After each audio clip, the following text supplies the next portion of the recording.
दर्शकों, इस वक्त हमारी मौजूदगी गोकुल कृष्ण आश्रम में है और ये बिहार का दूसरा सबसे बड़ा कांग्रेस ऑफिस है। और आज जो है एग्ज़ाम सेंटर है और यहाँ के लोगों से हम जानेंगे कि क्या है बिहार की समस्या और बिहार के लोग इस समस्या से कैसे उभरेंगे। हालांकि खबरें ये है कि बिहार में एक पत्रकार की हत्या भी हुई है। खैर, क्या नाम है सर आपका? जोर से बोलिए। क्या? सुरेश कुमार यादव। किस ज़िले से हैं? कटिहार जिले से हैं। कटिहार ज़िले से हैं। पता है वहाँ ना दो सांसद हैं, ये बात पता है? जी। कौन कौन? गुलाबचंद गोस्वामी। हाँ। और वही कौन? और एक हैं राज्यसभा से डॉक्टर अहमद अशफाक करीम। अशफाक करीम जी। बिल्कुल मैं सही कह रहा हूँ। जी। आप किस जिले से? कटिहार जिले से। हाँ। इस दोनों सांसदों के बारे में सुना है? जी, दुलालचंद गोस्वामी के बारे में तो हम लोग जानते भी हैं, और क्योंकि वो लोग जो है फील्ड में कभी कभी हम लोग के पास जाते हैं मिलने जुलने के लिए। और रही करीम साहब की बात, हम लोगों के क्षेत्र से थोड़ा दूरी पड़ जाता है उनको। क्षेत्र से दूरी पर नहीं, हम लोगों के नज़दीक वो लोग जो अभी तक नहीं पहुंच सके हैं कभी। डायरेक्ट हम लोग के गांव घर में कभी नहीं आया है। दुलालचंद गोस्वामी जी जो बीच बीच में कभी कभी फील्डिंग करते हैं तो वहाँ से हम लोग उनको जान रहे हैं। आपका नाम क्या है सर? मेरा नाम गौरी शंकर सिंह हुआ, मैं किशनगंज जिले से हूँ। किशनगंज से? जी सर। पता है वहाँ एक सांसद हुआ करते थे। कौन? डॉक्टर जावेद साहब हैं। डॉक्टर जावेद साहब ने, उनके बड़े भाई मौलाना कासमी हुआ करते थे, पता है? नहीं, उनसे बड़े भाई नहीं हैं, वो अगले दूसरे ई से हैं शायद, परिवार से। वो इंतकाल करने के बाद ये डॉक्टर जावेद साहब आए हैं।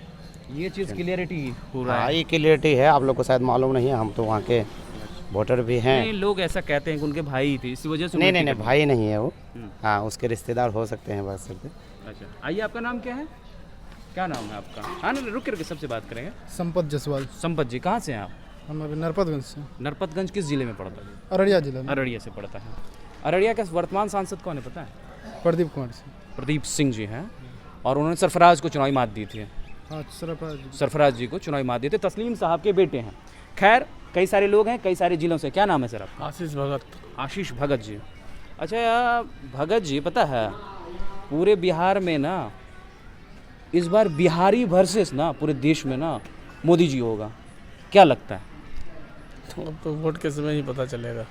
वोट के समय तो पता चलेगा ही, ये तो वोट के समय पता चलेगा। क्या नाम है आपका? अशोक कुमार यादव। अशोक कुमार जी, इधर आइए, सभी लोगों से बातचीत करते हैं। आप लोग भी आइए, पीछे लग जाइए भीड़। हाँ, अशोक जी, लालू जी को कभी सुनने गए हैं? गए हैं। कब सुने हैं? बहुत दिन पहले जो है पलासी में, जो है थाना पलासी। हाँ, पलासी कटिहार जिले में आता है ना? नहीं, अररिया जिले में। अररिया में भी आता है। पलासी प्रखंड पड़ता है। पलासी। और एक नवोदय विद्यालय है कटिहार में, कोलासी में, सॉरी। एक कोलासी है, एक पोलासी है। अच्छा, एक बात बताइएगा, आपने क्या डिफरेंसेस देखा था लालू प्रसाद यादव के बाद और नीतीश जी के आने के टर्म में? दोनों में तो फर्क नहीं है, जो है उतना जो है फर्क नहीं है उतना। अच्छा, ये यूथ हैं और कोई बात करना चाहते हैं हमसे तो आइए ज़रूर, ठीक है? आपने क्या देखा है चेंजिंग नहीं देखा आपने? नहीं, चेंजिंग ही नहीं देखा। नाम है सर जी आपका? संपत जायसवाल। 2014 का इलेक्शन देखा था? हाँ। 14 में किसको वोट किए थे? 14 में हम तो वोट नहीं दिए थे। वोट ही नहीं दिए थे। अब उसके बाद तो दिए कि नहीं? 19 में दिए कि नहीं? नहीं, इस बार देंगे। इस बार दें। क्या सोचा है, ख्याल किस हिसाब से वोट दीजिएगा? जो कि मोदी जी को ही वोट देना है। मोदी जी को ही देना। क्यों देना, ये बहुत बड़ा सवाल है। क्योंकि आज हमारा जो देश है ये विश्व स्तर पर बहुत ही ऊपर उठा है। विश्व स्तर पर ऊपर उठा और यहाँ की जीडीपी में भी ग्रोथ आया है। उसके बाद तीसरी सबसे बड़ी अर्थव्यवस्था बनने जा रहा है। तीसरी सबसे बड़ी अर्थव्यवस्था, ये कहाँ से आपको नॉलेज आया? ये न्यूज़ देख के ही मालूम चला हमें। न्यूज़ देख करके? आपको पता है इस देश में ना 2014 से 2019 में अर्थव्यवस्था डाउन हुआ है, ये बात पता चला है कि बढ़ गई? इस दोनों का डिफरेंसेस पता चला कि क्या क्या बढ़ा क्या घटा? देखिए, ये तो लॉकडाउन के कारण भी, अपनी बातें रखिए। हाँ, लॉकडाउन के कारण भी वो तो सारा विश्व का ही घटा, सभी देश का घटा लॉकडाउन के कारण। लेकिन जहाँ तक मोदी का कार्यकाल सत्र है, इसमें मतलब पुराने सत्र से ज़्यादा प्रगति हुआ। खैर, किशनगंज के हैं और किशनगंज पूरे बिहार में सबसे पिछड़ा जिला कहा जाता है, इस पर आपके क्या राय है? जी, आपका सवाल क्या है उसको पहला सवाल मेरा ये है, किशनगंज के बारे में पता है कि किशनगंज का नाम क्यों पड़ा? जी, किशनगंज के बारे में नहीं पता है उतना, लेकिन हमको इतना पता है कि बिहार के अंदर अगर यदि कहीं चाय की खेती होती है तो हमारे किशनगंज ज़िले में ही होती है। और वहाँ का वातावरण बाकी ज़िलों से अच्छा खासा वहाँ पानी की मात्रा है और बारिश की पानी भी ज़्यादा होती है। और हमारे मेन जो स्थलीय मुद्दा है, मेन है बाढ़ की समस्या। सबसे ज़्यादा हमें प्रभावित करती है वहाँ की नदियाँ एवं ज़्यादातर रोड का कटाव। और इसको लेके यहाँ की सरकार, चाहे सेंट्रल गवर्नमेंट की सरकार हो, इसको ध्यान नहीं दिया जाता। हम तो कई बार विधायक साहब और एमपी साहब को भी कॉल किए, वीडियो व्हाट्सएप के भी माध्यम से दिए उसको, लेकिन केयर नहीं हुआ, जिसके चलते हम लोग बहुत सा कटिंग है उसको घर से चंदा दे के भी चची का निर्माण करवाए हैं कुछ। तो यही चाहते हैं सरकार से कि स्थानीय मुद्दों को देखते हुए आगे का काम किया जाए। और जहाँ तक रही शिक्षा और रोजगार की बात, तो मेरे रीजन में हम तो यही देख रहे हैं कि जहाँ तक बीजेपी के एनडीए की कार्यकाल है तो वहाँ रोजगार की मात्रा बहुत कम है। लेकिन रोजगार को स्टॉप करते हुए, लेकिन बड़े उद्योगपति कहा जाए या फिर बड़े घराना को कहा जाए, उसको बचत फ़ायदा हुआ है जीएसटी को लेके।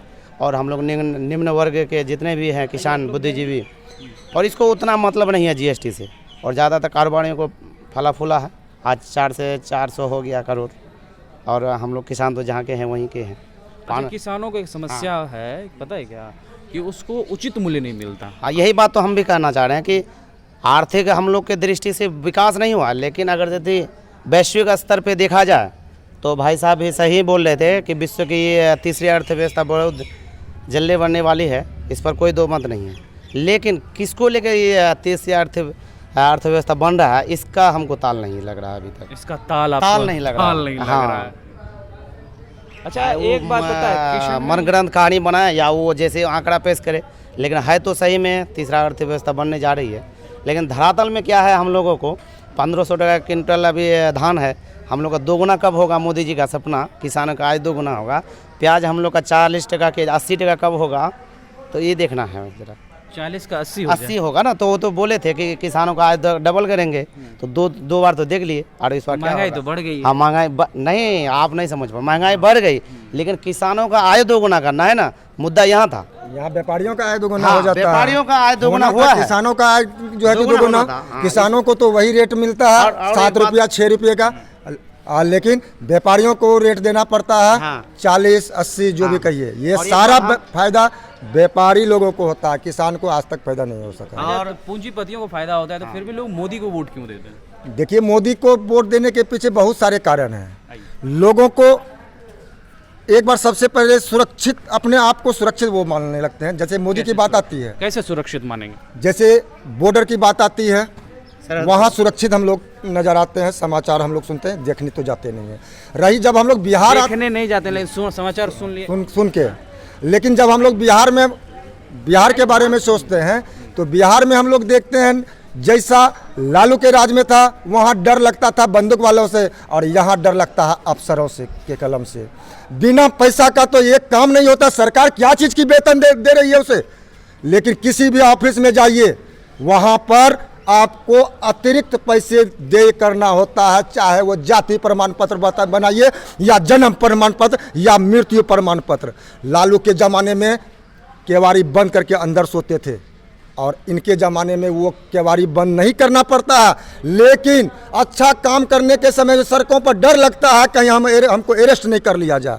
ऐसी परिस्थिति है भाई, लगता है अफसरों से खोल के नहीं बोल सकते हम लोग, अफसरों को अपनी व्यथा, ऐसा ही हम लोगों को एहसास है बिहार में अभी तत्काल। अच्छा, इस पर आपका क्या कहना है? देखिए, हम कहेंगे कि आपकी जितना भी अफसरशाही है, बाकी 17 साल तो बीजेपी के साथ गठबंधन किए नीतीश बाबू, उसके बाद जब गठबंधन तोड़ के बीजेपी से आ गए हैं आरजेडी में, तो वही अफसरशाही, वही अफसर आप मेंटलिटी चेंज कर देते हैं। आपराधिक के बाद वही तो आखिर छवि है ही। लेकिन जब बीजेपी सरकार और जब जदयू सरकार गठबंधन में थी, तो उस समय लोगों को लग रहा था कि शासन और सुशासन का राज चल रहा है। लेकिन जब से फिर आरजेडी एक साथ होने लगा है, तो बार बार जैसे आप जिक्र किए थोड़ी देर पहले कि अररिया में एक पत्रकार का हत्या हो गई, लेकिन अब अपराधियों को है ना डर सा नहीं लग रहा है। हम यही कहना चाहते हैं, अपराधी बेखौफ बेखौफ हो रहा है, अपराधी बेखौफ है, और साधारण आदमी जो है वो जो है ना खौफ में आ चुके हैं कि न सरकार अपना और न खुद ही हम लोग को ताकत उतना है कि अपराधियों से हम लोग लड़ सकें। अच्छा, ये बताइए, सरकार से क्या अपेक्षाएं करते हैं? जो नई सरकार बनेगी और नई सरकार में बताएं नीतीश जी मुखिया हो जाएंगे, कोई भी हो, नीतीश हो या नीतीश जी हो या कोई भी हो, कम से कम ना सूचना, सही सूचना आप लीजिए। हमें लगता है मुख्यमंत्री जी को सही सूचना फील्ड का नहीं मिलता है, जिसके कारण वो दिग्भ्रमित हो जाते हैं।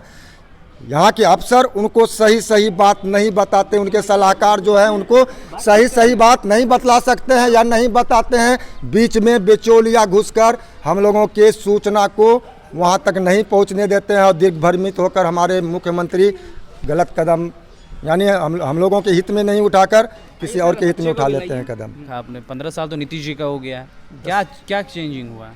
10 साल में 15 साल हो गए। 15 साल का ये यानी कि लालू जी के बाद। जी सर, लालू जी के ज़माने में तो हम लोग थर थर काँपते थे। ऐसा कैसे? ऐसा था उस समय ना, भैंस चराने वाले आते थे, भैंस पर लोहे का वो बंदूक लेकर।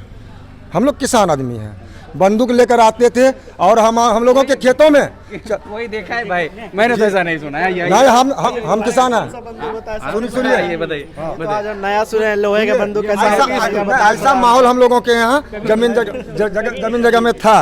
लेकिन जब ये नीतीश सरकार आई तो इनका धीरे धीरे समाप्त हो गया। अब इस पे बताइए क्या है? बंदूक और लोग भैया लोहे का बंदूक मतलब लोकल बना वो लोग चलता था। हम लोगों के यहाँ चलिए, ठीक है, हम लोग, मेरा घर करागोला है, दियरा क्षेत्र वहाँ पड़ता है। पता है वहाँ मोहना दियरा नरसंहार हुआ था, मोहन ठाकुर के। मोहना ठाकुर, लेकिन मोहना ठाकुर फंसा नहीं जेल में, पता है?